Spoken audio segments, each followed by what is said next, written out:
Bonjour, dans cette nouvelle vidéo du TD5, nous allons voir comment gérer les avis et les commentaires clients et comment on va pouvoir les traiter. Donc nous allons nous rendre dans le back-office de PrestaShop comme d'habitude. La gestion des avis clients est gérée par un module. Donc pour ce faire, je vais dans Personnaliser, Module, Gestionnaire de modules. C'est un module qui s'appelle Product Comments. Donc je vais le rechercher en écrivant son nom. Et s'il ne le trouve pas, ce qui est le cas ici, je sais qu'il est dans Design et Navigation. Donc le voilà. Alors c'est un petit peu particulier parce que lors de la première recherche, il s'appelle Product Comments. Et puis après, on verra que quand on l'utilise pour gérer les avis, il s'appelle avis et commentaires clients. Mais donc, je reviens au départ. Je sais que c'est celui-là. Donc, je fais Upgrade. Une fois que je l'ai upgradé, je peux le configurer. Donc, c'est des fois un petit peu long. Alors, je dois déjà remplir ce premier tableau des paramètres. Tous les avis doivent être validés par un employé, oui. On peut pas laisser passer tous les avis. Il pourrait y avoir des avis injurieux ou illégaux ou etc. Donc, il est évident qu'il vaut mieux modérer les avis, mais bien entendu, il ne s'agit pas de supprimer les avis qui soient défavorables. Autoriser les avis des visiteurs qui n'ont pas de compte client. En principe, si on était sur un vrai site, on dirait non, parce que on voit pas comment une personne qui n'aurait pas acheté nos produits pourrait faire des commentaires. Mais pour notre site, pour pouvoir faire des tests, on a besoin de mettre oui, parce qu'on va pas s'amuser à créer des comptes clients avec des mots de passe à chaque fois. Autoriser les votes positifs, négatifs sur les avis, ça c'est les petites étoiles, on verra. Donc oui, bien sûr, on veut les deux. Anonymiser le nom de famille de l'utilisateur. Si on anonymise, ça rend les avis plus crédibles.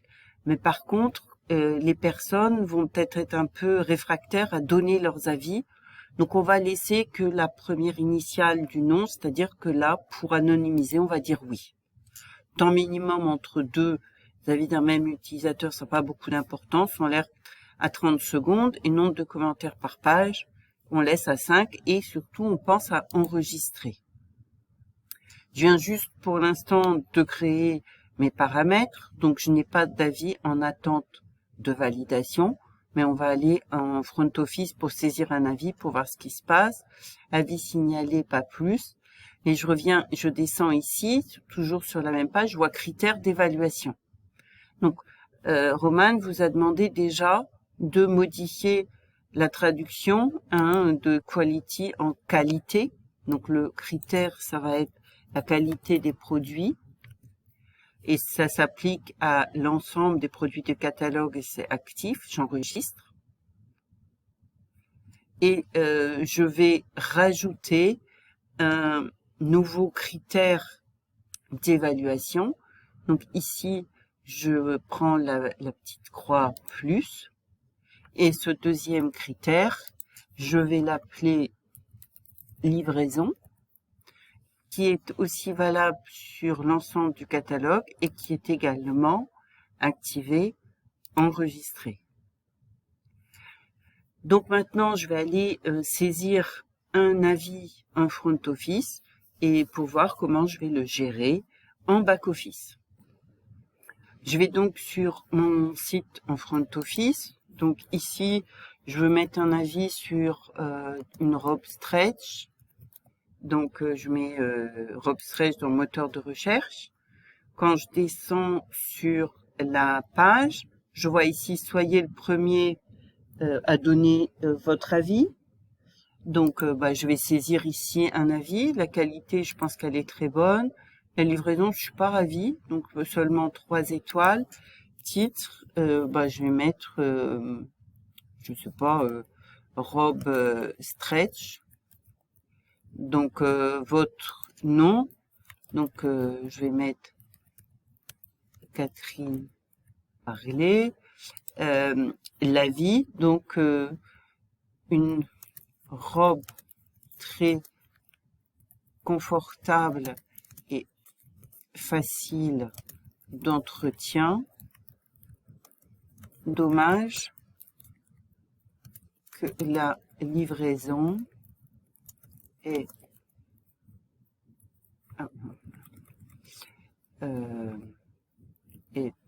durée 3 jours. On va mettre quelque chose comme ça. Cependant, je la conseille. Ok. J'envoie mon avis. Je reçois un petit message comme quoi l'avis a été envoyé. Donc maintenant, je vais aller voir en front office. Je suis donc revenue dans mon front office. Pour lire l'avis, il faut que je retourne dans le module commentaire produit, mais une fois qu'il a été upgradé comme tout à l'heure, il s'appelle maintenant commentaire produit et non plus product comments. Donc gestionnaire de modules. Donc là, je peux mettre avis. Normalement, ça marche, ça me les trouve. Voilà. Mais j'aurais pu mettre commentaire. Donc voilà mon module commentaire configuré. Donc j'ai bien les paramétrages que j'ai fait tout à l'heure. Et avis en attente de validation. Je vois ici apparaître mon premier avis. Et donc j'ai le texte. Je suis d'accord avec l'avis. Donc je fais approuver.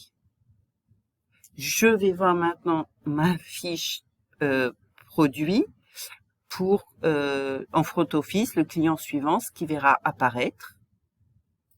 Donc voilà maintenant l'avis qui est apparu en front office.